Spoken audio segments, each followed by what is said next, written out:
Hi, and welcome back to Conversations.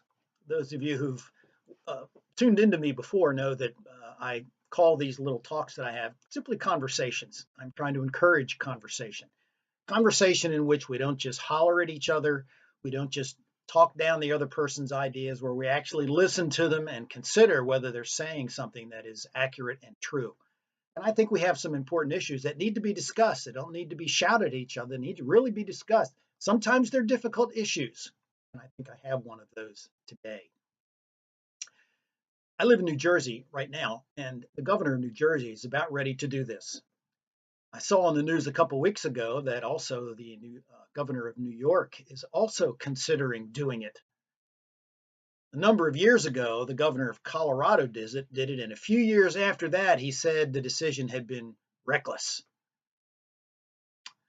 I'm talking about the legalization of marijuana, not just the legalization of it for medical use, but the legalization of it for everybody. And I want to call your attention to a very important book in this discussion, and that book is simply called Marijuana Debunked. Sorry about the barcode at the top. I borrowed this from the library. You can get a copy of it for probably about $15 in paperback version. But I want you to notice specifically, not just the title, but I want you to also notice the author, Ed Gogek, or Gojek, I'm not sure how to pronounce it. Specifically, MD, medical doctor, specifically psychiatrist. He is a psychiatrist who, for the past 30 years, has spent his time dealing with people who are addicted to drugs. And so his research goes into great detail about why he thinks marijuana should not be legalized. He gives some very, very good ideas about what to do with those who are already addicted to these drugs. And he doesn't even go into the opioid crisis. We could probably throw that into our discussion at some point, and how destructive those kind of things can be. Marijuana, it can be just as destructive in perhaps different ways. I want you also to know that he has, and I've just sort of put them all together, of the book, all these pages, and it's 54 pages, are all his research, or they are his reference to studies that has been done on research, either research that he critiques and criticizes, research that he thinks is better research, and various other things that have been quoted from the marijuana lobby and things of that nature. You've got an enormous amount of information, almost encyclopedic, in his use of all these studies and what they have done. What I'd like to do today is give you a little bit of information on the lies and the misrepresentation of this particular issue of legalization. And I can only scratch the surface here, but I want to do this because I want to get the conversation started. I want to give you more information than perhaps what you're hearing, just either from the media, online, on news, wherever you get your information from. The first thing that we should discuss is whether or not marijuana is harmful. The marijuana lobby does not want you to think it is, but in fact it is. And the first thing we can describe here is the impaired judgment when people are operating machinery, specifically cars, and even more importantly, airplanes. On pages 45 and 46, he describes a study that was done in Nova Scotia. And what they did, to make sure you understand this clearly, they excluded anybody who was both smoking and imbibing in alcohol. So they looked at people who were just smoking marijuana. Here's the upshot of their particular study. Acute cannabis consumption is associated with an increased risk of motor vehicle crash, especially for fatal collisions. And they went on to say that even a few hours after smoking, people were twice as likely to be in a serious or fatal car wreck. Driving under the influence of marijuana has an effect on your ability to drive appropriately. He goes into some detail on a study on page pilots, this time page 74, and I think this one demands that I just read a little bit of this to you because it's such a powerful study. The study was done in Australia, and the study is called Cannabis and Its Effects on Pilot Performance and Flight Safety. Here's some of the details. The results of this experiment indicated that there were significant effects on pilot performance 24 hours after smoking a single marijuana cigarette. Overall, pilots demonstrated much more difficulty in aligning with and landing on the runway after Delta 9 THC exposure. And he goes into some detail about the different things that they were impaired in doing, some details about flying an airplane that I won't bore you with terribly, but he says this and following. At 24 hours post marijuana, the lateral deviation from side to side on approach to land was almost twice that of the pre-marijuana test. There was also a significant increase in the distance from the center of the runway on touchdown. Indeed, one pilot 24 hours after smoking marijuana landed off the runway entirely. More worrying, perhaps, was their finding that the pilots were not aware of any impairment of their flying performance at 24 hours after marijuana use. Marijuana stays in your system. The chemical that's in marijuana stays in your system for as long as 2 weeks, I think is what he said at one point. And you can still be affected by it even if you don't feel high. That's part of the problem with marijuana. It's kind of sneaky. It's still in there, still causing you to have a little bit of a problem in driving and in flying. Anybody coming back from Colorado or Nevada or Washington anytime soon might be cause for concern. How about the physical and emotional damage that's done to individuals and their brains? Studies done with teenagers, page 33 and following. The research shows that the age at which people start using marijuana matters. People who use marijuana before age 17 or 18 can inflict permanent damage, and most marijuana users start before age 18.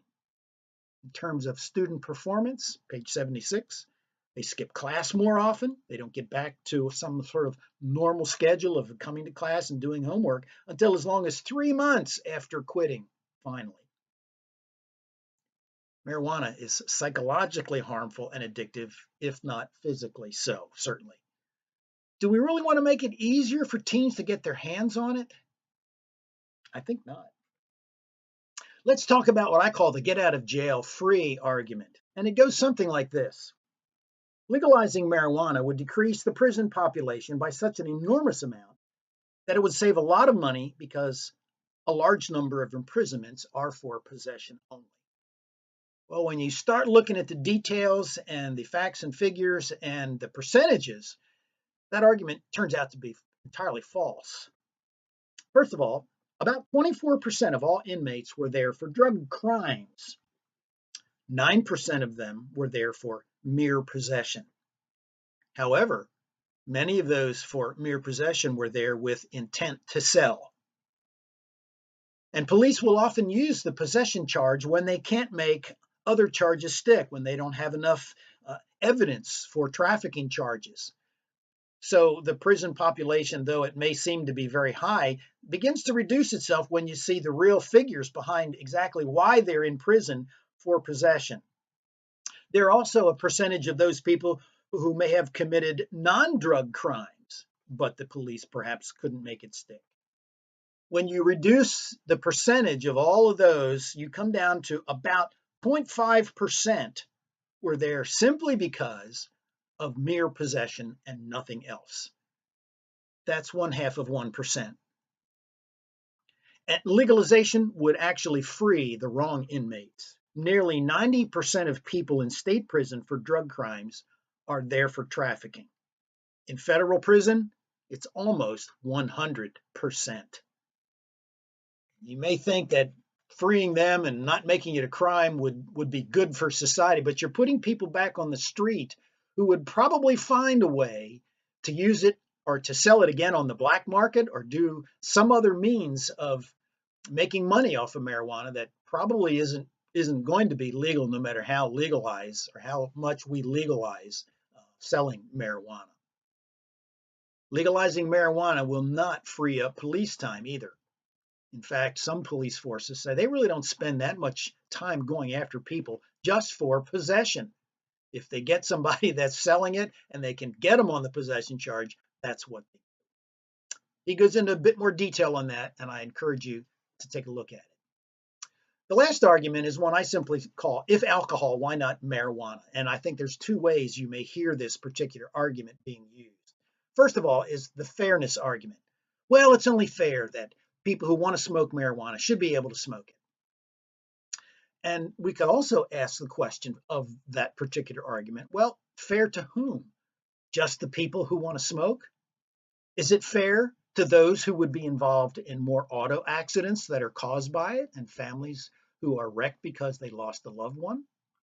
How about those who struggle with addicted teenagers because it's more easier for teenagers to get their hands on it? Is it fair to them?